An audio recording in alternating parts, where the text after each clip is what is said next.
2026년 1월 15일 목요 모임 시작하겠습니다. 오늘은 오스왈드 챔버스의 주님은 나의 최고봉 1월 15일 제목 장사된 가운데 걸으십니까?입니다. 그러므로 우리가 그와 함께 장사되었나니 우리로 또한 새 생명 가운데서 행하게 하려 함이니라. 그 누구도 무덤을 지나지 않으면 온전한 거룩의 체험에 들어가지 못합니다. 역자주 챔버스는 무덤이라는 개념을 통하여 우리의 옛사람이 죽는 것을 의미하고 있습니다. 죽음이라는 위기가 없다면 거룩은 단지 환상일 뿐입니다. 그러므로 반드시 무덤이 있어야 합니다. 이 무덤만이 부활로 이어집니다. 주 예수 그리스도의 생명으로 나아가는 부활인 것입니다. 부활 생명을 흔들 수 있는 것은 아무것도 없습니다. 이 생명은 오직 한 가지 목표를 위하여 하나님과 하나가 됩니다. 바로 주님을 증거하는 것입니다. 네, 굉장히 깊은 내용인데요. 예전에는 이 갈라디아서 2장 20절 같은 내용을 이해를 잘 못했어요. 뭐 내가 그리스도와 함께 십자가에 못 박혔나니 전혀 이해를 못했었는데 이제 조금씩 이제 그런 것들이 이제 윤곽이 잡히면서 제 삶 속에서도 그게 무엇을 의미하는지를 이제 알게 됐죠.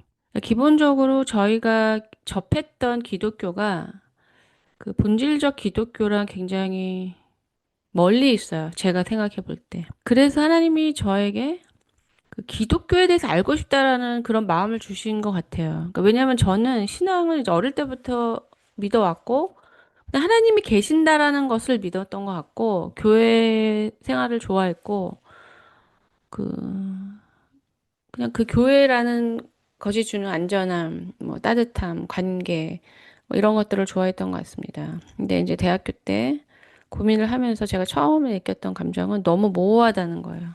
뭘 믿는 건지를 모르겠는. 그래서 이제 이거를 좀 이렇게 잘 모르겠지만 뭐 어쨌든 믿었으니까 이렇게 한 켠으로 내려놓고 이 세상을 향해서 막 달려가도 부족한 거죠. 우리가 세상을 살려면. 왜냐면 세상 사람들은 세상만을 향해서 가는데 우리는 신앙과 같이 이렇게 있으니까. 근데 아주 어렴풋이 그것은 좀 이 신앙에 대한 모호함을 그냥 이게 종교성으로 가리고 그냥 세상으로 달려가는 것은 좀 위험하다는 그런 생각이 들었던 것 같아요. 그러니까 신앙을 잘은 모르지만 이렇게 외면하거나 가볍게 여기기에는 제 삶에서는 신앙이 주는 것들이 컸던 것 같아요. 기본적으로 저는 되게 어렸지만 인생에서 하나님을 외면하거나 하나님이 계시다면은 제가 항상 말씀드리는 그분이 계시다면은 그분의 뜻을 모르고 그걸 알려고 하지 않고 그냥 내가 원하는 대로 사는 건 아니다라는 생각은 했던 것 같아요.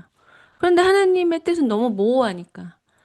그래서 이거 굉장히 막 고민을 하다가 아마 성령께서 역사하셨겠죠. 제가 이제 서렌더가 된 거죠. 복종이. 이 갈등 속에서 너무 이제 고통로 느끼기 힘들었는데 하나님을 외면하는 것은 너무 무서웠던 거예요. 그만큼 이 하나님이 계심으로 인해서 존재하게 되는 그 현실에 대해서 저는 좀 많이 느끼고 있었던 것 같습니다. 그래서 저는 계속 진정한 기독교가 무엇인지를 질문을 갖고 찾아가는 여정을 갈았던 것 같아요. 근데 시간이 굉장히 오래 걸렸어요. 왜냐면 저에게 주입된 기독교가 이런 것이라는 그것이 이것도 아니네, 아니네, 아니네 하는 굉장히 오랜 시간 동안 이게 아니구나라는 이 시간을 거쳐서 아, 그 다음에 이거다라는 이런 여정이었거든요.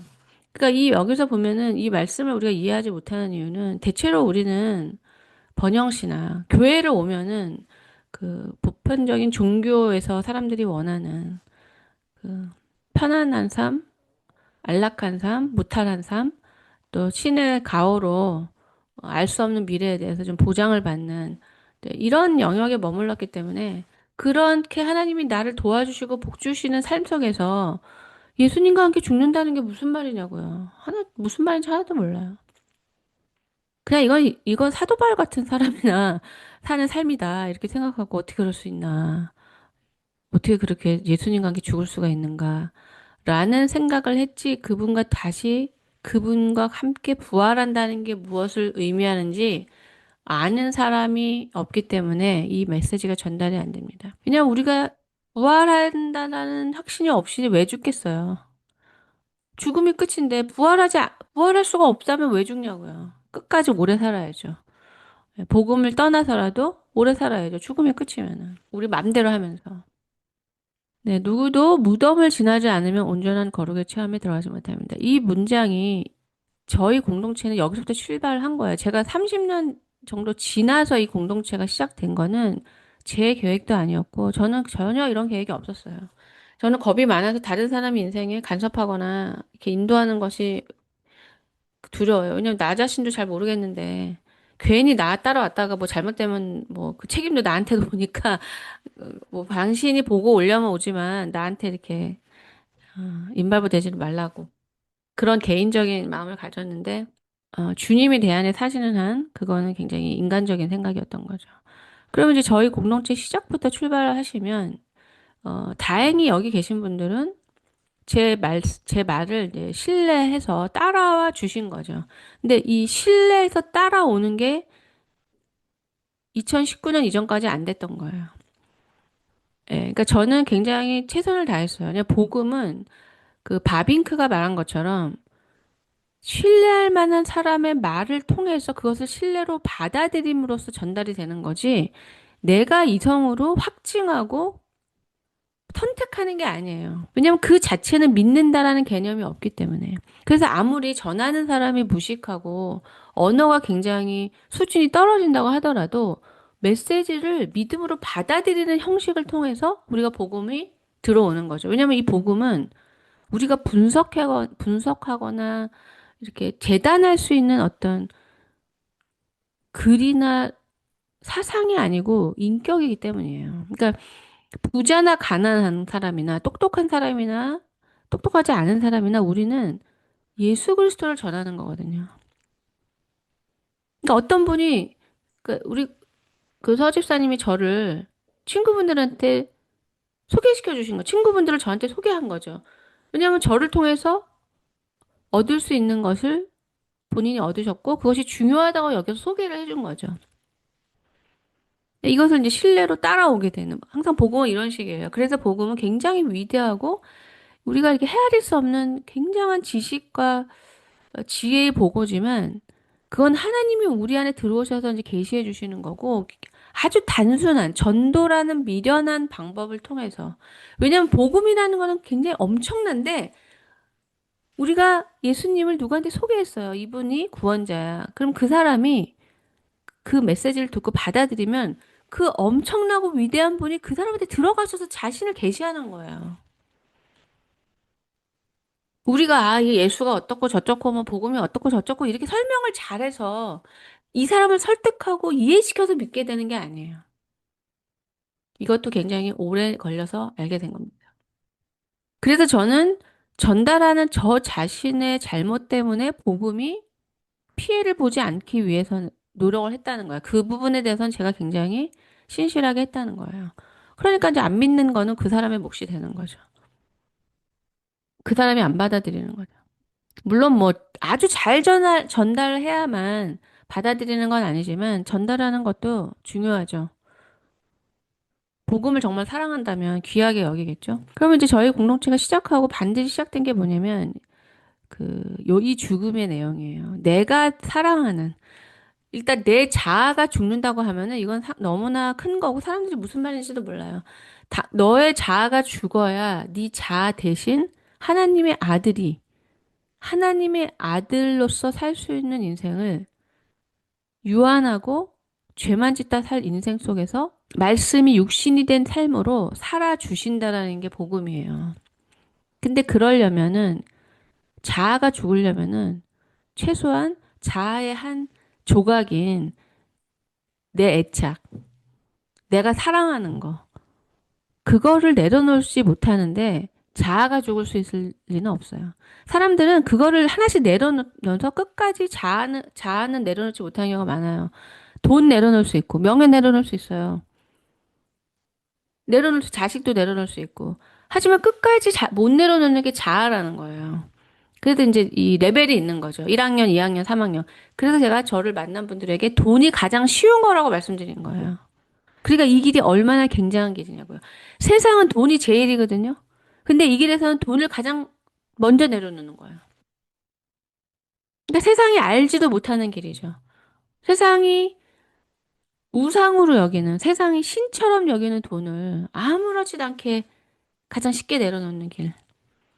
하지만 돈을 내려놓은 사람도 자기를 내려놓지는 못해요. 그거는 그 하나님이 나를 죽이신다 이런 표현이 있죠. 왜냐하면 내가 죽어야 예수가 사니까. 그래서 내가 죽지 않고 그러니까 나라고 하면 너무 이제 지금 복잡하고 어려우니까 나의 애착, 뭐 쾌락, 옷, 뭐 TV, 드라마, 친구, 술, 담배, 뭐 포르노, 뭐 세상적 지식, 지식 숭상 이런 것들을 그대로 가지고 그 위에서 뭐 하나님과 관계를 한다는 둥, 하나님의 일을 한다는 둥, 이거는 단 100% 종교예요. 왜냐면 제가 어제 보내드렸듯이 하나님의 인격이시기 때문에 내가 그분과 화해할 마음이 있고 나는 그분과 화해하고 싶다고 하시죠? 근데 회개는 안 하잖아요. 그거는 안 되는 거예요. 하나님과 회개를 한다는 거는 예수님을 통해서 내 죄를 사함받고 더 이상 내가 내 인생의 주인이 되어서 윤리적인 죄를 짓지 않더라도 내 자아를 성취하는 삶을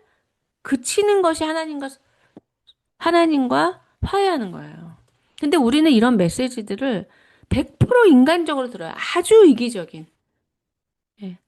아주 이기적이고 자기밖에 모르는 그 문법으로 하나님의 말씀을 다 들어요. 자기만, 나는 상대방에게 아무 짓도 안 해도 그냥 하나님이 말씀하신 약속, 그분이 하신 약속을 붙드는 거예요. 하나님 말씀하셨으니까. 자기는 하나도 약속 안 지키면서. 그러니까 이렇게 말도 안 되는, 그래서 기독교가 작동이 안 된다라고 생각하는 그런 이제, 어, 잠자고 있는 신앙으로 가게 되는 거죠. 네, 그 상태에는 아무리 남들이 볼 때 뭐, 교회를 멸개를 짓고 뭐, 자기 전 재산을 내어놓고 자기 몸을 불사르게 내어줄지라도 그건 다 자기를 위해서 하는 거예요. 그래서 육신적 교만이 있고 영적 교만이 있는 거예요. 육신적으로 지식으로 막 잘난 척 하다가 신앙 안에 들어와서 성경 말씀 가지고 잘난 척 하는 거예요. 그냥 그 내용만 바뀌는 거지 영혼이 살아나거나 이 진리로 자기가 만들어지는 거는 일어나지 않죠. 그러면 이제 자아에 대해서 자기의 애착에 대해서 하나씩 죽을 때 이것을 하시면은 다른 사람한테 간섭할 시간이 없어요. 왜냐면 실질적으로 내가 죽게 되는 거기 때문에. 뭐 예를 들어서 내가 뭐 50년까지 우표를 모았다고 합시다. 일주일에 한 번씩. 아니 뭐 저기 뭐죠? 로또 복권이든지 뭐 자기가 좋아하는 것을 일주일에 하나씩 꼭 그 잊어버리지 않고 일주일에 하나씩 사는 것도 50년 동안 사는 것도 굉장한 신경을 쓰는 거잖아요. 돈 쓰고 에너지 쓰고 신경 쓰고. 그냥 별로 중요하지 않은 것도 자기가 거기에 들인 에너지 때문에 그걸 뭐 버린다거나 준다거나 이런 게 되게 어려운 거거든요. 그래서 저희 이제 공동체 안에서 본인이 썼던 뭐 블로그 다 없애신 분 있고 또 저 같은 경우도 쓸데없는 뭐 예전에 뭐 중요하게 여겼던 뭐 일기장 뭐 친구들한테 받은 편지 내가 마음을 이렇게 주고 있었던 것들 이렇게 눈에 보이는 것들로는 더 이상 주지 않겠다. 내 마음에 그것을 새기겠다. 그런 것들을 결단하는 것이 다 죽음의 일종이에요. 왜냐하면 내 뜻대로 하고 싶은 것이 아닌 쪽으로 가는 거니까요. 근데 이 삶으로 갈 때는 또 사람들이 신실하지 않고 거짓되기 때문에 가장 쉬운 것부터 하는 거예요. 나한테 별로 안 중요한 거. 사랑을 해도 이제 쓰다가 이제 뭐 버리거나 나한테 필요 없는 거. 이런 거부터 이제 주기 시작하는 거야. 그러면서 자기가 이제 많이 하고 있다고 생각하는 거야.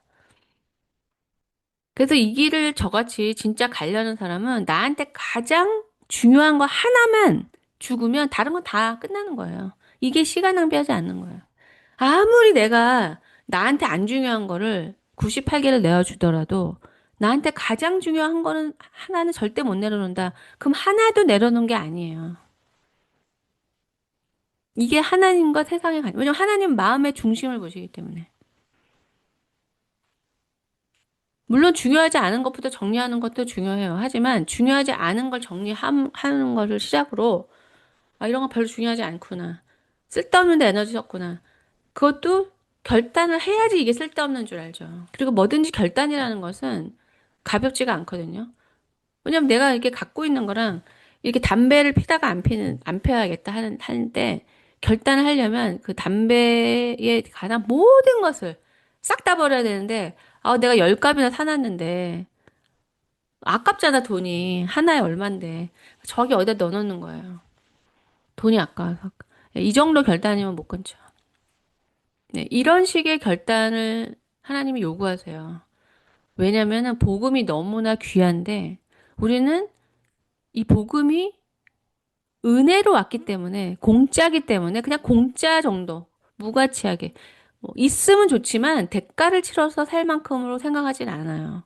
저는 뭐 그 정도까지는 아니었어요. 근데 나중에 알게 됐죠. 복음은 공기와 같다는 거. 그냥 이렇게 어느 순간 복음이 나에게 와서 나의 삶을 바꾸고 나의 삶을 평탄케 하고 하나님과 말씀을 통해서 마음이 평안해지니까 그냥 공기를 공짜라고 생각하는 거죠. 그럼 하나님은 언젠가 공기가 없으면 우리는 돈을 가지고 공기를 사야 돼요. 그냥 죽으니까요. 근데 하나님이 공기를 없애시기 전까지는 우리는 그냥 그게 공짜였기 때문에 그게 얼마만큼의 가치인지를 알지를 못해요. 그래서 저도 이렇게 저는 뭐 엄청난 대가를 치르고서 그 생명을 얻고 그 생명을 주는 자로 갔지만 이런 상황을 제가 겪게 되는 거죠. 저의 모든 것을 다 하나님께 드리고 하나님의 요구로 드리고 드리는 만큼 제 안에 생명이 채워지는 이 생명을 맛보는데 그 사람은 커피 한 잔도 내지 못한다. 그럼 제가 아, 뭐 이해합니다. 뭐 제가 받으려고 한 건 아니에요. 이런 식으로 말하지는 않죠. 관계가 할 수가 없는 거죠. 왜냐하면 나에게 귀한 것이 그 사람한테 싸구려 취급을 당하니까. 그래서 용감하게 이제 이 길을 박차고 나가거나 제가 뭐 한마디만 했는데도 12년, 10년 있다가 한마디 했는데도 기분 나빠서 나가죠. 저는 그 사람 만나기 위해서 자존심 다 버리고 내 뜻 다 내려놓고 하나님이 하라는 대로 계속 했는데 그때 이제 아는 거죠. 공기가 없어진다는 거. 숨을 못 쉬어서 죽겠다는 거.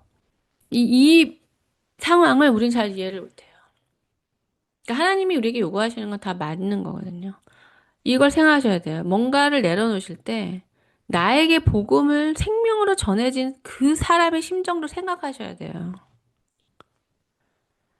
그 사람은 내가 내려놓지 못하는 그걸 내려놨기 때문에 그 복음이 나한테 온 거예요. 나 부모를 못 내려놓는다. 부모의 뜻 못 내려놓는다. 나한테 복음을 전한 사람은 부모의 뜻도 내려놓고 핍박받으면서 하나님의 뜻을 추구했기 때문에 그게 나한테 온 거예요. 그러니까 인간적으로 아무리 그게 뭐 힘들게 느껴지고 해도 하나님 앞에서 아, 너 참 힘들겠다 이런 말은 절대 들을 수가 없어. 그래서 죽어야지 생명을 줄 수 있다. 죽기까지 순종해서 해야지만 복음이 전해진다는 거예요.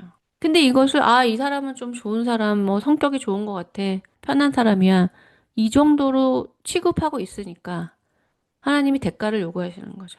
그러면 우리는 이제 좀 진지해지기도 하면서 이거 뭐 장난 아니네. 이런 생각을 하게 되는 거죠. 예. 그러니까 이 복음을 이끌려니 얼마나 어렵겠습니까?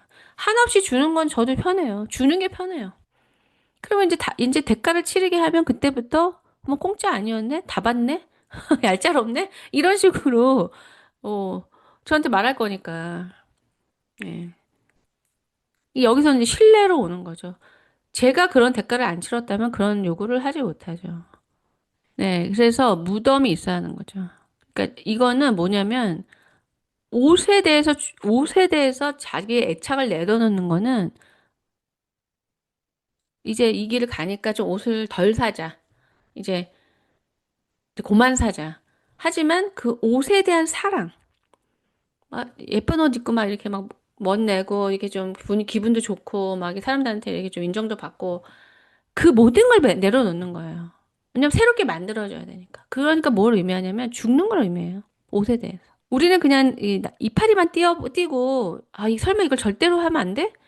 라는 생각까지는 못하지만 하나님이 주실 생명은 하나님의 아들이 죽으심으로써 우리에게 주어진 것이기 때문에 하나님은 그 생명의 대가를 우리에게 계속 요구하세요.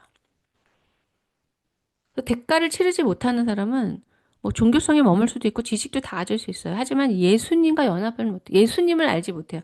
예수님을 알지 못한다는 것은 생명을 못 얻는다는 거예요. 예수 그리스도를 아는 지식이 영생이거든요. 이게 엄청난 일이에요. 그래서 저는 사람들의 성적표를 알 수 있어요. 몇 학년인지를 알 수 있어요. 아, 저 사람이 어디까지 죽었다. 아, 왜냐면 저희가 갔으니까. 저 정도 죽었을 때는 이런 생각을 했었지. 고등학교 졸업할 때는 이런 생각을 했었어.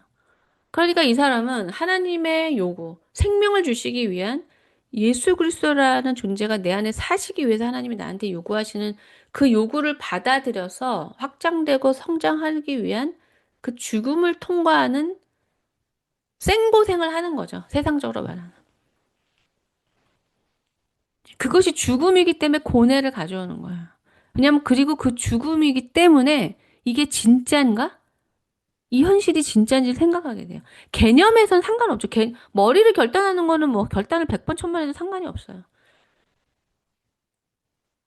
근데 어제까지 내가 사랑했던 거, 뭐 몰래 즐겼던 거, 내놓지 못했던 거, 나에게 어떤 살점을 띄는 것과 같은 나의 애착.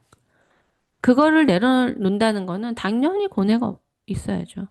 그것을 받아들이지 않고는 절대 예수님하고 동행하지 못해요. 그래서 저는 생명을 얻는 것이 기독교라고 생각했기 때문에 이 길로 인도를 한 거예요, 소수라도. 뭐, 안 와도 어쩔 수 없어요. 그지만 다른 길은 없어요. 이런 대가를 치르지 않고 다른 길은 저는 바랄 수가 없어요. 왜냐면 그건 가짜니까. 그게 진짜면 제가 이렇게 고생할 일이 없죠. 이미 훌륭한 크리스찬이었어요.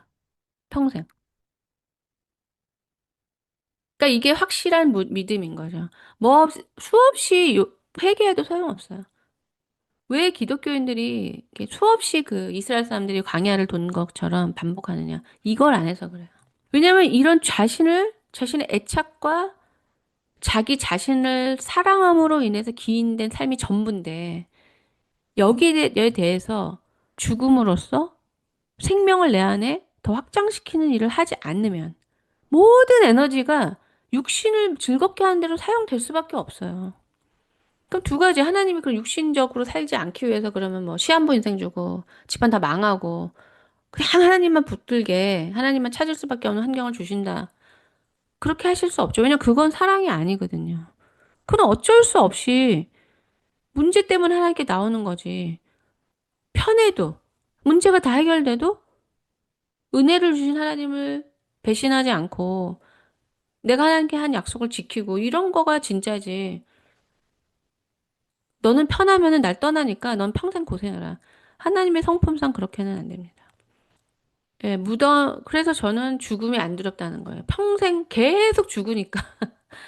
예. 돈에 대해서 죽고, 뭐 관계에 대해서도 뭐 죽은 거죠. 뭐 관계를 내 맘대로 할 수 없으니까. 그냥 고스란히 당하니까 내가 죽지 않고는 관계가 이어질 리도 없고. 이게 진짜예요. 이거를 하지 않으시고 뭐 그러니까 이런 걸 하는 사람이 뭐 왜 남과 비교해요? 남과 비교해서 내가 좀 편하니 안 편하니 그건 이 길이 아니에요. 남이 어떻게 하든 상관이 없어요. 왜냐면 내가 죽을 거냐 안 죽을 거냐. 내 안에 청소를 하느라고 바쁘기 때문에. 요거를 해야지만 우리의 육을 영으로 바꿀 수 있었어요. 그러니까 사람들이 저한테 무슨 고난을 이렇게 많이 겪었냐. 이게 고난이었어요. 외적으로는 별로 없었어요. 내 자아와 싸우고 내 안에 산당이 없이 하나님이 요구하시는 하나님을 하나님 되게 하고 하나님이 아닌 것을 하나님보다 비교될 만한 것들을 제거하는 거예요. 그러니까 제 여정에 평생 만약에 하나님을 처음 만났을 때 제가 10개를 가지고 있었고 10개 중에 하나가 하나님이었어요. 그건 이제 하나님이 하나씩 내려놓게 만드세요. 아, 하나님 당연히 저 돈은 필요 없습니다. 명예도 필요 없어요. 부모님의 요구도 필요 없어요. 뭐 필요가 없는 건 아니지만 주님을 당연히 선택한다는 거죠. 이것보다는. 근데 점점점 이것들을 선택하다 볼 때 두 개, 세 개 남아요. 뭐 가족, 자녀, 뭐 주님 이렇게 남아요. 그러면 이제 고뇌가 심해지죠. 그러면 두 개가 남았어요. 뭐 자녀라고 해보세요. 그러면 자녀의 요구대로 움직일 거냐? 하나님의 뜻대로 움직일 거냐? 이런 거는 다 그 야곱이 씨름한 것처럼 굉장한 씨름이 있어야 되는 거죠. 아, 당연히 주님이죠. 이거는 인간의 육의 본성상 이건 다 거짓말이에요. 안 한 사람이에요. 그냥 머리로 말하는 거예요. 근데 실제로 스트러글 하고 내 마음의 진실을 찾고 아, 나 분명히 주님을 제일 사랑하는데 사실 아니라는 걸 알게 되는 거죠. 주님 플러스 수많은 것들을. 그래서 처음에는 조금 조금씩 아, 좀 이래도 돼, 이래도 돼 하다가 나중에는 솔로몬처럼 내가 허락한 그 애착들이 산당이 돼서 그럼 어떻게 되느냐. 내 안에 조그만 그 산당들이 이렇게 있는 거예요. 뭐 돈, 뭐 명예, 물질, 뭐 옷, 뭐 담배, 술, 뭐 별별별 사람들의 인정 이런 것들이 막 있으면 어떻게 될까요? 성령이 떠나시는 거죠. 왜냐하면 성령은 그런 것들을 절대 허락하지 않으세요. 인간은 두 마음이 되기 때문에 좀 봐주세요. 뭐 이렇게 할지 모르지만 우리가 그것들을 제거하지 않으면 성령이 떠나세요. 그러면 우리는 이제 숨을 못 쉬게 되는 거예요. 네, 이렇게 우리를 고뇌케 하고 예수님이 십자가 지시기 전에 기도하신 것처럼 그런 거예요.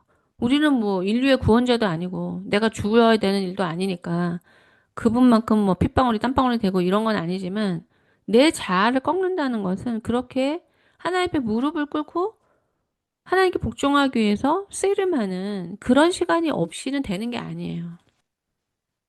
네, 그러면 죽는데 왜 이 길을 가겠는가? 하나님은 정말 하나님을 따르려고 하는 사람은 아주 치열하게 이 길을 가도록 코너를 모르시고 다른 길을 닫으세요. 그건 굉장히 감사한 일이죠. 왜냐면 가려고 하지 않는 사람을 억지로 가게 하지는 않으세요. 왜냐면 하나님을 원하지 않으니까. 저 하나님 원하는데요. 하나님과 다른 것들을 같이 원하는 건 하나님 원하는 거 아니에요. 그래서 가장 먼저 하나님을 하나님의 자리로 세우려고 하는 게 우리의 씨름이고 이게 신앙의 길이고 이것이 제대로 세워지면 하나님이 그 외 모든 것을 내가 하나님을 선택하기 위해서 내려놔야 했던 그 모든 것을 하나님이 우리에게 주신다는 거예요. 그러니까 이거를 믿느냐는 거죠. 그래서 제가 한번 가보기로 한 거예요. 예. 저는 일단 하나님을 안 붙들 수는 없고 두 개는 붙들 수 없다고 느끼니까 능력이 부족해요. 하나님과 뭐 돈, 하나님과 뭐 자녀 교육, 하나님과 뭐 편안한 삶 이걸 다 할 수는 없으니까 그렇다고 내가 원하는 걸 자꾸 하나님을 붙들 수 있다고 생각 안 되니까 과연 내가 하나님께 순종하면 하나님이 그 외 모든 것을 더해 주시나 실험했다는 게 이런 거예요. 이게 바로 실험하는 거예요. 사람들은 자기는 하나도 안 하고 말씀만 붙드는 거예요. 뭐 그것도 다행일 수 있죠. 말씀에 관심도 없는데. 의무는 없이 자기가 받을 것만 챙기고 있는 거죠. 꽃감 떨어질 것만 기다리고 있는 거예요. 네. 그런데 이 무모한 도전을 어떻게 하느냐. 이제 여러분들은 말씀하실 수 있을 겁니다. 우리가 이거를 100을 다 드릴 때까지 부활 생명이 드러나지 않는다면 무서워서 못하죠. 우리가 씨름을 통해서 하나님께 순종하면 그만큼 마음에 평안과 기쁨과 생명이 들어와요. 뭐 들어온다기보다 우리 안에 계신 분이 우리가 내 뜻을 꺾음으로써 그만큼 더 나오시는 거죠. 활동하시는 거죠. 그러니까 일단 성령은 우리 안에 들어오시는데 그분은 거룩하신 분인데 제가 음란하면 그분이 어떻게 드러나시겠습니까? 내 생각과 마음이 음란에 쌓여 있으면 그분이 어떻게 내 인생을 통해 드러나시냐고요. 고통을 당하시겠죠. 네, 주 예수 그리스도의 생명으로 나아가는 부활이라는 거죠. 이거를 믿기 때문에 죽는 거죠. 그냥 뭐 이제 여기서 내 인생 끝났다라고 하면서 죽는 걸 원하지 않으시죠. 네가 죽으면 나와 함께 부활한다. 이걸 믿고 죽기를 선택하기를 원하십니다. 이게 믿음이에요. 진실로 죽음의 마지막 날들을 보내신 적이 있습니까? 감상이 아니라 참으로 마지막 죽음을 체험하셨습니까? 당신은 흥분된 상태로 당신 자신의 장례식에 참석하거나 흥분 가운데 죽을 수 없습니다. 죽음이란 당신의 존재가 멈추는 것을 의미합니다. 자신의 열심과 간절함으로 그리스도인이 되려는 자세를 멈추어야 한다는 하나님의 음성에 동의하십니까? 우리는 묘지를 스쳐 지나가지만 그러나 죽음으로 가는 것만은 언제나 거부합니다. 죽는 것은 노력한다고 되는 것이 아닙니다. 오직 주의 죽으심과 합하여 세례를 받음으로 죽는 것입니다. 근데 제가 늘 말씀드리는 내용 여기 세 번째 줄 있잖아요. 육신에 속한 사람은 오히려 자아를 복종하라는 하나님의 말씀을 불순종하고 있는 거고 믿지 않는 거예요. 그러니까 지식도 짧고 알지를 못하는 거죠. 하나님이 영이시라는 거. 하나님이 말씀으로 천지를 창조하신 분이라는 거. 우리의 예배가 필요하지 않으세요. 육신의 예배가. 우리는 그 콘센트에 껴서 불이 켜지는 인생을 원하시는 거예요. 왜냐면 세상에서 빛을 볼 때 하나님이 계시구나. 이걸 알게 되니까. 그게 여기 나와 있잖아요. 첫 번째. 우리 안에 생명이 들어오면 주님을 증거하게 된다는 거죠. 그러니까 막 나가서 막 전도를 하게 된다는 그것도 되겠지만, 그것도 있지만, 내가 죽었잖아요. 그러니까 내 안에 사시는 분이 예수님이잖아요. 예수예요. 그러니까 당연히 우리는 복음을 드러내는 삶이 그냥 자연스럽게 되는 거죠. 근데 우리가 복음에 대하여 말해봤자, 그건 그냥 죽은 지식에 불과해요. 그리고 본인도 믿지 않아서 죽지 못하는데 뭘 얘기하냐고. 그래서 자기가 하고 싶은 거 하는 거예요, 그냥. 굉장히 하나님을, 인간의 수준으로 생각하는 거죠. 나 없으면 아무것도 안 돼. 이런 식으로. 네, 이거는 제가 볼 때는 뭐 요구해서 되는 문제는 아닌 것 같아요. 이거는 뭐 기독교인이 이렇게 되라 이거보다 저는 그 생명을 얻고자 이 길로 갔어요. 생명이 없이는 사는 것 같지가 않고 그 한 번 천국을 맛보고 나니까 생명이 없이는 이 땅의 그 어둠과 사망의 영이 너무 느껴지고 살 수가 없더라고요. 그래서 근데 생명을 얻는 유일한 길은 내가 죽는 길이니까. 그리고 여기 보시면 자기가 죽는 게 아니라는 거잖아요. 그러니까 쉽게 말씀드리면 하나님의 뜻에 나를 복종시키는 게 일단 죽음의 시작이에요. 그러니까 내가 생각해서 이게 하나님의 뜻이겠지 이런 건 다 아니에요.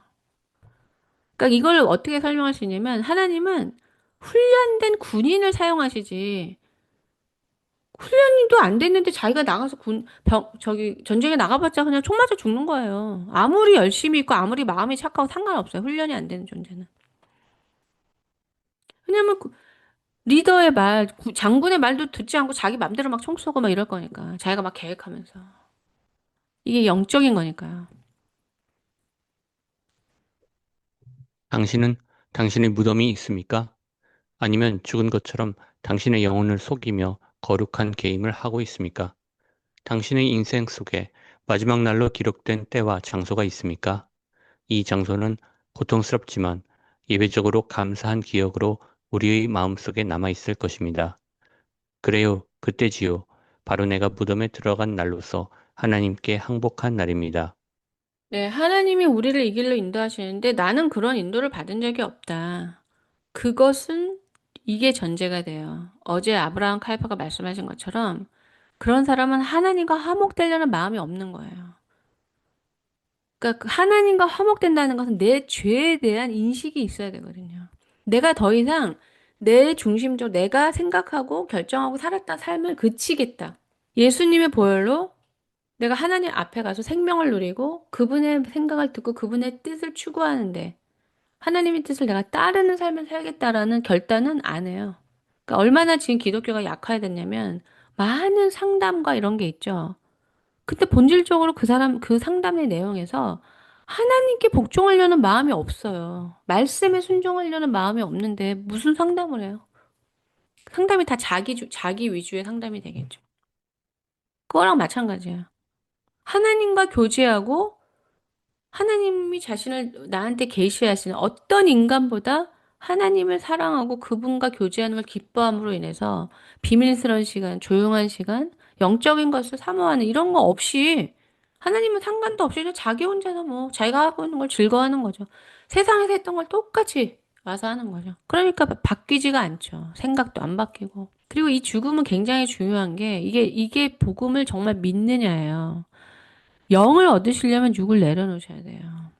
왜냐면 내가 멋진 사람으로 뭐 외모나 뭐 옷이나 뭐 돈이나 이런 걸로 내가 그렇게 어떤 사람으로 보여지고 싶은 그 유혹을 내려놔야 진짜 어떤 사람이 돼 있는 길로 갈 수 있죠.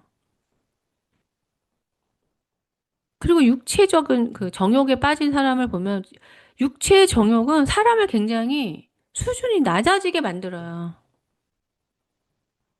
본인은 그거를 잘 모르는 거야. 너무 그걸 얻고 싶다. 그러니까 우리의 생각에서 아 이거 진짜 내가 포기 못하겠다. 나 이거 꼭 갖고 싶어. 이거 다 정욕이거든요. 왜냐 그거 가져봤자 하루 이틀 지나면 또 그걸 우리를 속이는 거거든요. 그래서 우리는 이게 경건에 이르는 훈련을 하라 그러잖아요. 절제하는 걸 배우고 내 육체를 내가 다스릴 수 있는 훈련을 하라는 거예요. 육체의 요구를 내가 의지로 막 따라가지 말고 하나님의 계명에 맞게 나에게 나를 훈련시키는 거죠. 그래서 데릭 프랜스 목사님은 일주일에 한 번씩 금식하실 때 육체가 배가 고프잖아요. 나는 너에게 밥을 주지 않겠다. 이런 식으로 말씀하신 그 설교가 있어요. 자기를 분리시키는 거죠. 아, 나 너무 배고픈데 이거 언제 끝나지가 아니고 명령하는 거죠. 네가 나에게 꼬르륵 소리를 내도 나는 오늘 금식을 결단한다. 너에게 밥을 주지 않겠다. 근데 이거는 그래도 하나님께 순종하려고 하고 그 육체를 훈련시키지 않으시면 성령의 도구가 당연히 안 되겠죠. 내가 정욕에 따라서 나를 막 움직이고 있는데 언제 성령이 하시는 말씀, 성령의 요구와 육체 요구가 같은 방향입니까? 1도 차이 나고요. 완전 반대거든요. 완전히 에너지 낭비하는 거예요. 인생. 돈 낭비하고, 시간 낭비하고, 에너지 낭비하는 거. 그런데 절대 이걸 포기 못할 것 같은 그런 마음을 줘요. 육체의 정욕은. 막 너무 고통이 될 것 같은. 이걸 내려놓으면 나는 정말 숨이 넘어갈 것 같은. 그게 다 속임이에요. 이렇게 사시기 때문에 자녀들도 이렇게 키우는 거예요. 걔한테 뭔가를 거절을 못해요. 너무 갖고 싶어 할 것 같은 그 절망을 주기 싫으니까. 아, 얘 너무 원하는데. 이걸 정욕이라고 생각하셔야 돼요. 근데 나는 얘를 실망시키고 싶지 않아. 하면서 뚱뚱한데도 계속 밥 주고. 그만 먹어야 되는데도 계속 먹을 거 주고. 왜냐면 걔를 낙심시키고 싶지 않아. 이 정욕에는 얘가 뚱뚱하고 체중 조절을 해야 된다는 이런 생각은 없는 거죠. 정욕에 빠지면 생각은 없어져요. 그러니까 우리는 이 복음은 철저히 말씀으로 움직여지는 군인치 같이 명령에 의해서 움직여진 거룩한 문법에 의해서 내 영혼을 건강하게 하고 깨끗하게 하는 삶으로 나를 디스플레인 하는 거야. 아니면 경건의 모양만 있고 경건의 능력은 부인하는. 아, 경건 좋죠. 하면서 이 사람이 뭘로 부인합니까? 행위로 부인하는 거예요. 말로는 다 동의하죠. 근데 그 사람의 행동을 보면 하나도 경건의 능력이 없어요. 절제. 네, 절제 능력이 없어요. 마귀가 좋아하는 인간이죠. 그래서 이제 요즘에 뭐 우리 TV 보면은 이렇게 비만도 한국에도 이제 비만의 문제가 커지잖아요. 자기를 거기에 내어준 거죠. 그래서 안 되잖아요. 본인이 하려고 해도 안 돼요. 비만도 질병이고 약간 그 중독처럼 굉장히 치료하기 힘들어요. 하나님의 뜻은 이것이니 너희의 거룩함이라. 하나님의 뜻이 무엇인지 깨달을 때 당신은 자연스럽게 거룩에 입문하게 될 것입니다. 하나님의 뜻은 무덤입니다. 지금 그 무덤을 지날 의향이 있습니까? 오늘이 이 지구상에서 당신의 마지막 날이라고 하나님께 동의하시겠습니까? 그 동의의 순간은 바로 당신께 달려 있습니다. 네, 육신에 속한 그 즉각적인 삶 속에서는 이런 게 하나도 안 보이지만 즉각적인 삶에서 갈등, 고민, 결단을 통해서 이쪽 영적인 삶으로 나오시면 그 인간의 마음이 다 보여요. 왜냐면 본인이 그 상황을 다 겪었기 때문에. 그런데 하물며 하나님이 우리 영혼의 상태가 안 보이시겠습니까? 제가 그래서 이런 말씀 드렸잖아요. 만약에 집사님들이 뭐 제가 저를 이제 사랑하시니까 제가 막 저기 새로운 음식점 생겼대. 한번 가보자, 월요일 날. 집사님들한테. 그다음에 다음 주에 저쪽에 또 뭐 그 이탈리아 레스토랑 생겼대. 한번 가보자. 그러면 집사님들이 우리 목자님은 참 정보를 많이 아셔. 먹는 거를 참 좋아하시는 게 좋아 보여. 예, 이렇게 생각이 안 들어요. 왜냐면 사람들이 기대하는 거룩함이 있는 거예요. 그리고 제가 뭐 명품 같은 거 좋아하고 그러면은 뭐 왜 좋아할 수도 있지. 여잔데 뭐 좋은 가방 뭐 왜 안 좋아. 뭐 본인이 산 것도 아니고 사람들이 선물했대. 그래도 어떤 그 존경은 안 되죠. 왜? 세상과 다른 뭔가 거룩함에 대한 기대가 있는 거예요. 그러니까 그거는 요구를 할 수는 없어요. 하지만 그것을 만들어가는 사람은 하나님을 사랑하는 사람이에요. 왜냐면 하나님을 나를 통해서 더 보이고 싶으니까. 복음을 나를 통해서 드러내고 싶기 때문에 사도 바울이 말한 것처럼 해도 되고 안 해도 돼요. 5만 원짜리 가방 해도 되고 뭐 누가 1,000만 원짜리 사줬어. 뭐 저는 관심이 없어. 어떤 가방이든. 하지만 누군가가 나에게 1,000만 원짜리 가방을 쐈을 때 안 들죠. 사람들이 시험이 드니까요. 마음으로는 전 하나도 안 좋아한다니까요. 근데 그냥 누가 줬어요. 그 사람이 줬기 때문에 또 한번 들어줘야죠. 선물을 받았으니까. 그렇게 할 수가 없다는 거예요. 그냥 복음에 방해가 되니까. 그러니까 이것은 복음을 사랑함으로써 나를 절제시키고 나한테 죄가 유혹이 되고 내가 그걸 좋아해서가 아니라 어떻게 하면 좀 더 거룩한 삶이 무엇인지, 하나님을 사랑하는 삶이 무엇인지를 이 사람들한테 도전을 주고 안 그래도 육체의 정욕에 시달리고 있는 사람들에게 딴 쪽으로 방향을 가게 하지 않고 더 바른 목표를 보여주게 하기 위해서 애쓰는 거죠. 그래서 사도 바울이 자기가 고기 먹는 것으로 누군가가 시험을 받으면 평생 고기를 안 먹겠다고 그랬잖아요. 그리고 예전에 C.S. 루이스도 시가를 폈어요, 담배를. 그러니까 그분의 믿음으로는 담배를 펴도 뭐 본인으로는 믿음과 상관없는 거예요. 내가 담배 피니까 뭐 기독교인이 아니고 그분은 그렇게 생각을 안 하셨는데 말년에 내가 이거를 피는 것으로 인해서 기독교인들이 시험을 든다면 이거를 끊겠다. 라고 말씀하셨는데 사실인지는 모르겠어요. 제가 이렇게 확 들은 얘기인데 이게 진짜인지는 모르겠습니다. 실제로 C.S. 루이스의 사진 중에는 이렇게 담배 피고 있는 담배 연기가 이렇게 올라가고 있는 그런 사진이 꽤 있어요. 그러니까 이거는 그, 그 사람의 지성으로 인해서 많은 사람들에게 뭐 영향력을 줬지만 자기를 절제하고 복음을 사랑함으로 인해서 이건 사랑함으로 하는 거지 율법적으로 하는 게 아니에요. 사람들이 율법적으로 하기 때문에 생명을 잃거든요. 예, 우리가 이제 그리스도인의 학교라고 말을 하거든요. 여기 나온 것처럼 무덤이다. 아, 내가 몇 년 몇 월에 그런 결단을 했었고 나는 더 이상 이제 그 장난감에 영향받지 않아. 작년에는 내가 어떤 걸 결단했고 이제는 그것이 있든지 없든지 상관이 없어. 그렇게 해서 제 인생에서 돈에 대해서, 사람들의 인정에 대해서, 사람들의 평가에 대해서 계속 죽는 거죠. 이게 어떤 그런 죽는다는 건 뭐냐면은 그런 것들을 겪게 되는 상황이 오는 거예요. 그때까지만 해도 내가 이렇게 사람들의 평가에 민감한 사람인지 몰랐다. 이렇게 생각하실 거예요. 그것이 오기 전에, 아, 나 원래 그런 사람 아니야. 라고 하시면 그거는 다 현실이 아니에요. 그때, 아, 내가 이렇게 이런, 아닌 줄 알았는데, 실제로 내가 나의 진실과 상관없이 사람들한테 오해를 받으니까 이렇게 난리를 치는구나. 가만히 못 있는구나. 막 변명하고 싶고 반박하고 싶어 하는구나. 나도 이런 사람이구나. 거기서 어떤 결단을 내릴 때 흔들리지 않다. 한 번에 안 되죠. 그래서 계속 죽게 되면 이제 아무런 것도 나에게 영향을 미치지 않게 되는 거죠. 오직 하나님의 뜻으로만 가게 되는 거죠. 그러니까 이게 당연히 학교고 학년인 거예요. 왜냐면 복음을 전해야 되는 사람들이 뭐 비난 한마디 해요. 미워해요. 아, 근데 안 해. 뭐하러 이런 소리 들으면서 해? 하나만 자아를 건드리면은 복음을 내려놔 버려요. 어떻게 하나님이 이런 사람을 사용했습니까? 그러니까 자아가 죽어야 된다는 거예요. 복음이 내 안에서 살게 하기 위해서 내 자아를 계속적으로 쳐서 복종하고, 그러니 돈에 대해서 안 죽고, 명예에 대해서 안 죽고, 사람의 인정에 대해서 안 죽고 그러면은 하나님의 일을 하면서도 그게 다 움직여요. 그러면 어떻게 되느냐? 제가 복음을 사랑하니까 사람들에게 정말 영생을 주는 복음을 전하기 위해서 사람들과의 관계도 멀게 하고 인간적으로 좋아지려고 하지 않는 거죠. 이렇게 안 하면 정말 쉬워요. 조금만 잘해줘도 결핍이 있는 사람들은 좋아해요. 사랑해준 사람은. 복음적으로 안 해도. 오히려 복음적으로 사랑하는 게 훨씬 힘들어요.